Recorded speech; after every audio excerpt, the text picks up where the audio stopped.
l'expression de l'opposition et de la concession. Quand on veut exprimer une idée d'opposition ou de concession, on distingue les types suivants de relations entre deux faits. L'opposition, c'est le constat d'une différence. Marie est grande et blonde, tandis que sa sœur est petite et rousse. La concession exprime le fait malgré lequel s'exprime l'action de la proposition principale. Par exemple, bien que nous soyons en plein hiver, la température est très douce. Dans la concession, nous avons toujours deux points.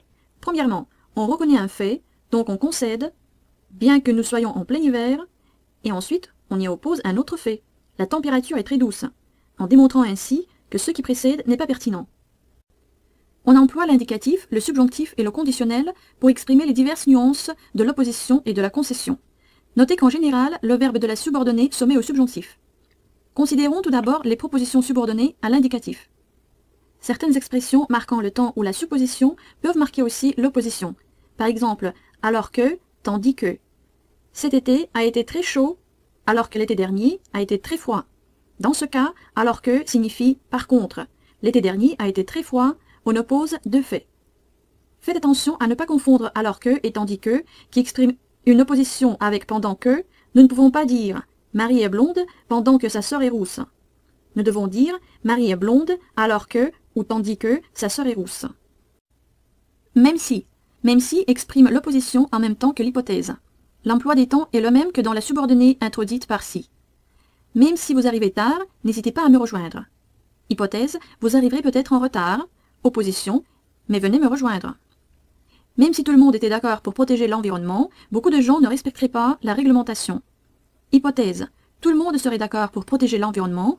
Opposition, mais beaucoup de gens ne respecteraient pas la réglementation. Remarque, ne serait-ce que, égale même si, restriction. Nous pouvons aussi utiliser la tournure ne serait-ce que, qui a le même sens que même si, avec une idée de restriction. Par exemple, venez à notre fête, ne serait-ce qu'une heure, vous ferez plaisir. Cela veut dire, même si c'est seulement pour une heure. L'expression même si est très souvent utilisée par les étudiants. J'aimerais attirer votre attention au fait que la langue française met à notre disposition toute une gamme d'expressions équivalentes, mais plus riches du point de vue stylistique. Je vous invite à consulter votre manuel pour découvrir les constructions équivalentes à même si. Considérons maintenant les subordonnées au subjonctif. Je vous rappelle que c'est le mode le plus souvent utilisé dans les subordonnées d'opposition. Les conjonctions les plus souvent utilisées pour introduire les subordonnées d'opposition au subjonctif sont bien que, quoique, encore que, si plus adjectif que, à moins que, quelque que, quel que, quoi que, qui que, etc. J'aimerais m'arrêter aux particularités de certaines conjonctions.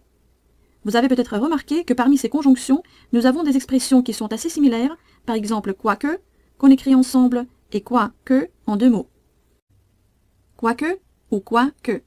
Quoique est une conjonction de subordination qui signifie bien que. Elle s'écrit toujours en un seul mot. J'ai raison, quoique cela paraisse surprenant. Quoique n'a aucune fonction par rapport à un autre terme de la proposition. Elle a pour seul rôle d'introduire la proposition subordonnée. Si on transforme la subordonnée en une proposition indépendante, quoique disparaît. J'ai raison, mais cela paraît surprenant. On peut s'assurer que l'on a bien affaire à la conjonction quoique si on peut la remplacer par la conjonction bien que. J'ai raison, bien que cela paraisse surprenant. Quoique est une locution pronominale, quoi représente un complément du verbe. Cette locution s'écrit toujours en deux mots. Par exemple, quoi que je dise, quoi que je fasse, tu me critiques. Peu importe ce que je dis, ce que je fais, tu me critiques de toute façon. Quoi qu'il arrive, elle garde toujours son sang-froid. C'est-à-dire, peu importe ce qu'il arrive, elle garde toujours son sang-froid. Contrairement à la conjonction quoique, la locution quoique ne sert pas uniquement à introduire la proposition. Elle a toujours une fonction du complément verbal. Lorsqu'on transforme la subordonnée en une proposition indépendante, on doit remplacer quoique par quelque chose. Par exemple, quoi que je dise, je dis quelque chose. Quoi que je fasse, je fais quelque chose. Quoi qu'il arrive, il arrive quelque chose. Notez que la locution pronominale quoique est fréquemment employée avec les verbes faire, dire, penser et arriver. Dans la liste des conjonctions que je vous ai présentées tout à l'heure, il y avait encore quelques expressions qui pourraient aussi causer des difficultés à cause de l'homonymie. Par exemple, comment distinguer les locutions conjonctives suivantes? Quelque, que.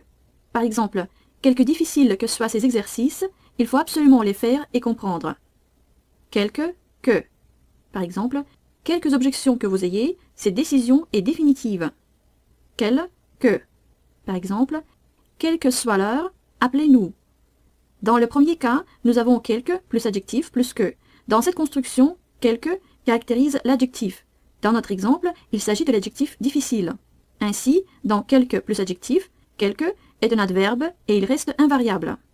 Dans l'exemple numéro 2, nous avons la construction quelque plus nom plus que. Dans cette construction, quelque caractérise le nom, objection. Ainsi, c'est un adjectif et il s'accorde avec le nom. Raison est au pluriel, alors quelque prend S à la fin. Le dernier exemple représente une construction suivante. Quel plus être.